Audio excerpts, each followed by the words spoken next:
So you don't have to buy all 3 of these pliers. The first 2 are these knipex right here. One of them is maybe like a 7 1/4 inch, and one of them is probably a 10 inch. And this one right here, it's gonna do almost everything you need almost all the time. It's your 90%er. It can open up this wide, and very few hose clamps are wider than that. It's got these special jaws on it. These special jaws right here. They're going to work on all, this is typically spring clamp type stuff for hoses, for spring clamps. And these are knipex pliers. These things will last forever. I've seen that maybe the tip can come off, but I only saw that once, and it was not my own pair of pliers. So you don't want to use these pliers for other things. You don't want to say, it has some inside jaws. Maybe I could use the hose pliers on a nut. No, you're going to break it. Use the tool for the intended purpose only. Don't go outside the tool's wheelhouse and use it for other things. That's a rule of thumb that you just need to stick to. So this is the smallest pair, and it's, like I said, it's going to do everything. If you try to use a regular pair of knipex, it's just going to keep on sliding off and causing problems.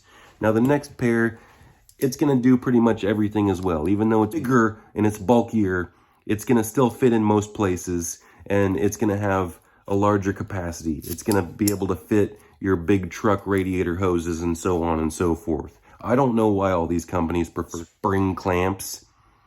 They prefer these springy clamps, spring steel. And if you don't know what I'm talking about, then you probably shouldn't be buying hose clamp pliers to begin with. But this one has a locking mechanism on it.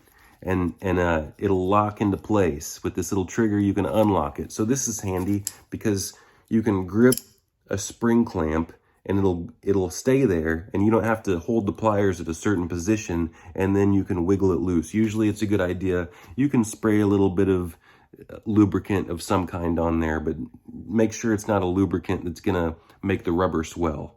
So it has to be a rubber safe lubricant. You can usually never go wrong with putting a little bit of coolant or antifreeze on the hose. And if it's made for the inside of the hose, it can be perfectly fine as a lubricant on the outside of the hose. And then you can wiggle the spring clamp off. A lot of times the hose is swollen, so it's gonna be a little bit difficult to get it over the swollen edge. If you have a swollen hose, it might be a good idea just to replace the radiator hose. Some people neglect replacing radiator hoses, but tell you what, they swell over time, and then I've seen them pop. They've got like woven material on the inside, that all this stuff. We'll talk about all the particulars later. The third set of pliers, or pair of pliers, or I don't know why they call them sets or pliers. It's a single tool.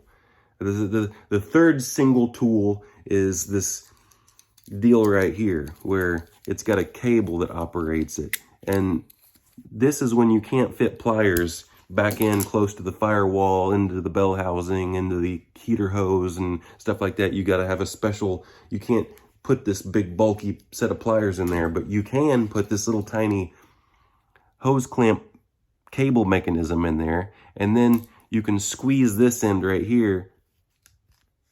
Right there, see that?